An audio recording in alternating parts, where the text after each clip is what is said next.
Hello and welcome back to Game and Tell.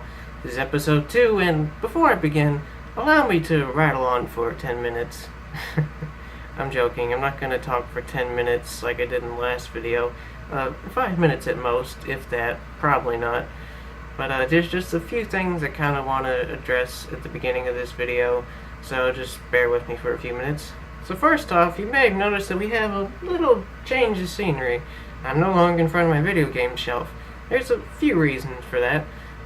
This is just an easier setup for me, and I had enough troubles with doing episode 1 as it was, so I don't really want to run into those troubles again doing this one. So at least for the time being, I'm gonna be doing future videos like this. What those troubles come down to pretty much is that I just need to upgrade my equipment and at some point my computer and yeah, things like that. I'm not going to give you the whole spiel on it, you know. So, sorry for the plain white background and any potential background noise from the air conditioning unit. But, hey, it's either I do this or I go full-blown lazy and turn this into a podcast. So, the choice is yours. Second thing I wanted to address really quick was feedback from the first episode, the pilot. Not a whole lot to say on that. The majority of feedback I got was very positive, which in some cases surprised me.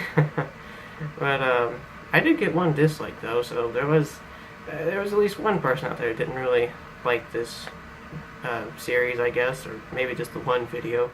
No one suggested any new names or said anything about it, so I guess we're sticking with it. Thank goodness, because that's the most unique and original name I could come up with, which probably isn't saying much. Although a few criticisms I got were to use a talking sheet, which I have right here, even though I did technically use one for the first video, for the intro part, but even then that was just bullet points. This I've kind of written more out what I want to say, although, especially right now, I'm just kind of improvising, and I'm not doing that bad, actually. So maybe I don't need talking sheet, but whatever. And another piece of criticism I got was to inject more personality into these videos, you know, really show who I am as a person, and try to keep myself from sounding so monotone, basically. Which, you know, I did try doing to a certain degree in the first video, but I guess from the fact that I was so focused on what I was trying to say and how I wanted to say it, that kind of, you know, retracted from me expressing my emotions and really putting some emphasis on what I wanted to say, and it just kind of came off monotone and awkward. But I mean, hey, I guess that's part of my personality too, because I'm not the most eloquently spoken or social butterfly. So from now on, I will try and inject my personality better and script out these videos more in an attempt to hopefully improve this series overall and make it more watchable, I guess. Alright, that's all I wanted to address in the beginning. Hopefully I didn't rattle on for too long. I don't think I did. But now on to the game itself, which is Area 51, which I no longer own a copy to, and there's a few reasons why. The first main reason being was that this game sucked. It was not a good. If I had to describe the game simply, it'd be like you take Resistance 1 and you replace the characters with Call of Duty stereotypes. And that's pretty much what this game is like. It plays very similarly to Resistance 1, kind of old schoolish first-person shooter. But then the characters are just these stereotype kind of dude bro sort of soldiers, you know. But, I mean, you know, even though it's similar to Resistance 1, it's definitely worse than Resistance 1. Resistance 1 is better than this game, trust me. Even though I haven't played much of Resistance 1, I'm pretty sure that it is better than this game. And the second big reason that I don't have this game anymore is that, well, it was broken.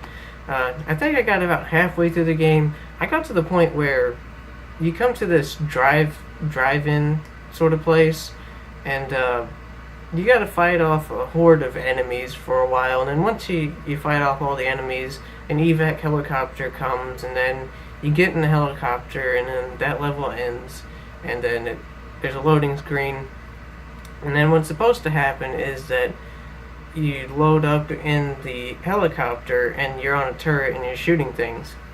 Well, with my copy of the game, for some reason, after I entered the helicopter and it was loading, it just kept loading.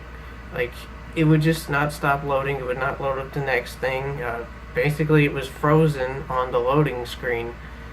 So, I kept trying it over and over. Like, I restarted the game like 3 or 4 times at that certain point, and it just wouldn't load up. So, I gave up and just turned the game off. Because originally, even though I didn't really like the game all that much, I got it from GameStop, and my plan was to, since I didn't think the game was all that long, I was gonna just basically play through the whole game, and so I just played it, and then I can return it and get my money back, and yeah, basically I rented the game and things like that. But apparently I wasn't meant to finish this game, which I suppose in one way is a good thing, because even just playing this game halfway was kind of a waste of my time anyways, so I guess that's a good thing. So why did I buy and play a bad game like this? Well, it really wasn't what I was expecting. For some reason, I kind of confused this game with Area 51 on PS2 and Xbox, and I kind of thought that Blacksite was like a HD remake or port, or maybe even a sequel to the original, and that's the main reason why I got it, because I got it with the expectation that it was supposedly a good first-person shooter, but apparently I was wrong in that front. It's not a good first-person shooter, although I was sort of right. It kind of is a sequel, but a very, very loose sequel.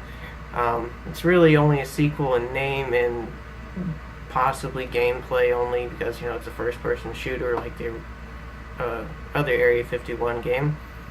But, really, it's not really a sequel at all. It's about as loose of a sequel as you can get, in my opinion.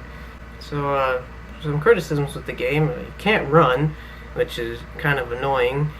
I don't really like walking at a slow pace, and I guess really any game, but especially first-person shooters or third-person shooters, because it's just all this mayhem and chaos is happening around you, and bodies are falling down left and right, and you're just walking at a brisk pace towards your enemies. It's no one, especially in real life, no one just walks briskly to the battlefield. They charge or run or, stuff like that. No one just walks. So that's why I kind of find it ridiculous and annoying, because I'd like to be able to, speed through the level more, but no, you gotta just walk patiently. The story is also pretty uninteresting. It starts out in Iraq, and it's the beginning of it is kind of similar to if you were to take something like Call of Duty 3, because if memory serves me right, that was another first-person shooter where you couldn't really couldn't run, you could only walk, and it's kind of like you take the gameplay of Call of Duty 3, but then you combine it with the setting and sort of storyline of Call of Duty 4, and that's basically what the intro feels like for the most part. Just Call of Duty 3 meets Call of Duty 4 Modern Warfare.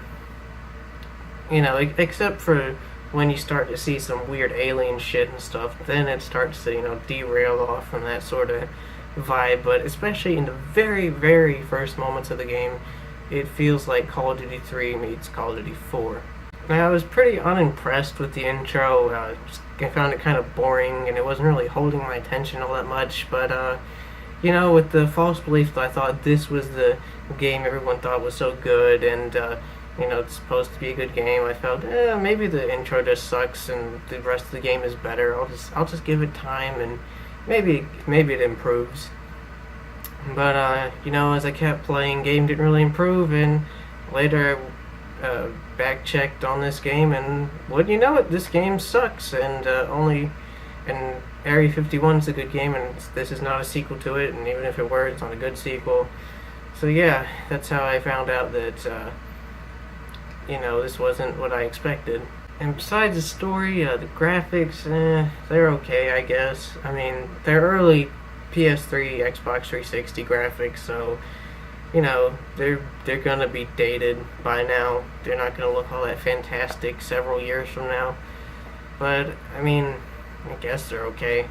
The squad mechanic is another kind of stupid thing in this game, and it's not even a useful mechanic because basically when you point your gun somewhere and then you press like R1 or R2 or whatever button it is, and you can command your squad mates to go towards that sort of point where you marked, and they can just stay there, or they can fire at enemies and stuff like that. And I never really used it for that because I mean I never really needed their help anyways. They're kind of useless, and I mean I just rather kill the enemies myself. But the game forces you to use it regardless, because sometimes you come to these doors and stuff that you can't open, but your teammates can, and basically you have to point your gun and you have to press the squad mechanic button to get your squad mates to open the door for you.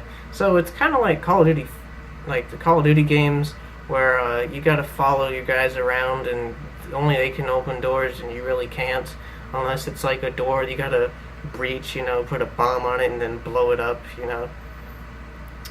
So, but it's worse because instead of just happening automatically like in Call of Duty, you got to actually point your weapon at the door and then press the button for your teammates to open the door, which is really just kind of annoying and pointless and a slight waste of time. The dialogue in this game is also pretty stupid.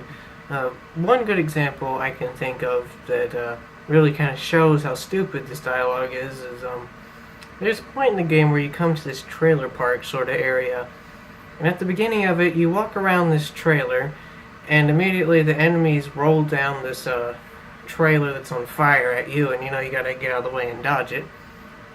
And there's a certain thing that the side character says in response to this situation, and I'm pretty sure it is in response to the trailer rolling down the hill at you, because I kind of died multiple times at this point and had to restart from the beginning, and he kept saying the same piece of dialogue at that point, so pretty certain it's in response to that trailer rolling at you.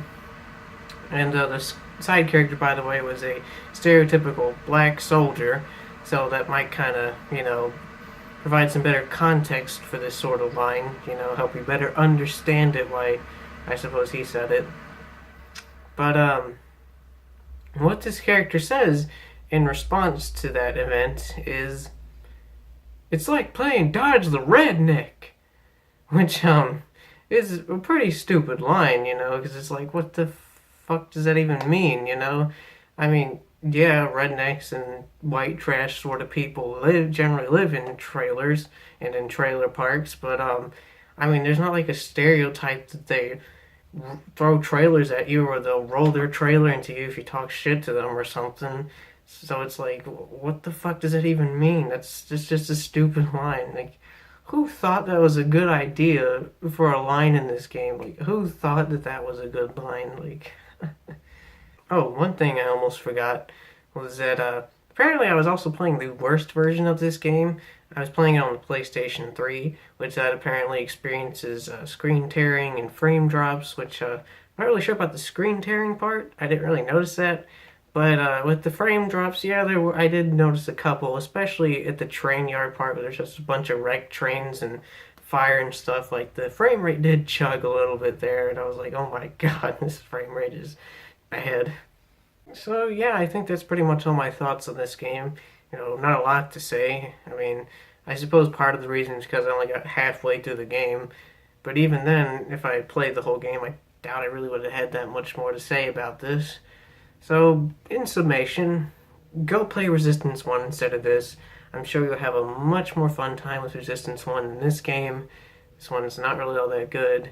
I suppose if I had to give it some sort of rating, I'd probably, at most, give it like a 5 out of 10. But that's me being very generous, because I don't think this game is really average or, deserving of that sort of 5 out of 10 rating. I'd probably give it more like a 4, maybe a 3 out of 10. You know, I mean, it's not the most god awful thing I've ever played, but it's not really all that interesting or good. It's kind of but really kind of to the point where it's kind of boring to play. So yeah, if you see this in GameStop, don't waste your $5 on this game. You will regret it. So I guess that'll do it for this video. Um, I hope that I did a lot better in this one as opposed to the last one. I think I did. I think I personally did.